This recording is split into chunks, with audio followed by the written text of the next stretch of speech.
Jangan sampai hari ini bahwa Saka dituduh sebagai pembunuh. Kalau fakta-fakta yang kita temukan benar, bebaskan Saka.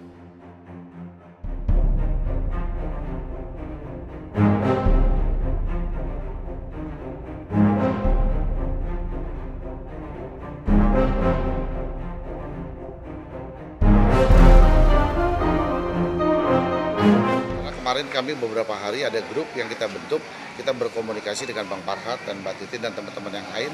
Kita membuat grup untuk melakukan upaya-upaya apa sih yang akan kita lakukan kepada Saka Tata. Lalu semakin menarik, lalu berita ini kan kita lihat juga semakin viral. Sampai Presiden pun juga berstatement untuk membongkar kasus ini dengan seluas-luasnya. Dari hasil kita tadi saya baru sampai bertemu dengan Bu Titin yang mendampingi Saka Tata dari awal. Lalu kita lihat berkas-berkas ya kan, apa yang ada di Bu Titin, sehingga kita memutuskan untuk berkunjung ke tempat Saka. Mau dengar seperti apa sih yang dialami oleh Saka sendiri. Nah tadi waktu kami datang ke tempat Saka, kita tanya kepada Saka, Saka, apa sih yang terjadi selama penanganan oleh penyidik di Polres? Lalu Saka menerangkan, setiap hari dilakukan pemukulan.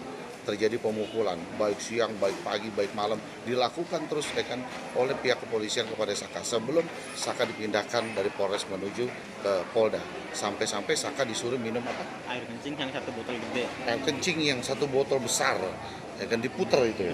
Diputar itu. Bahwa Saka harus mengakui intinya bahwa perbuatan yang tidak dia tahu harus dia mengetahui. Akhirnya kami memutuskan dengan Bu Titin dengan tim dan Bang Farhat bahwa kami akan melakukan upaya hukum peninjauan kembali untuk merehabilitasi nama Saka. Karena Saka masih memerlukan perjalanan masa depannya.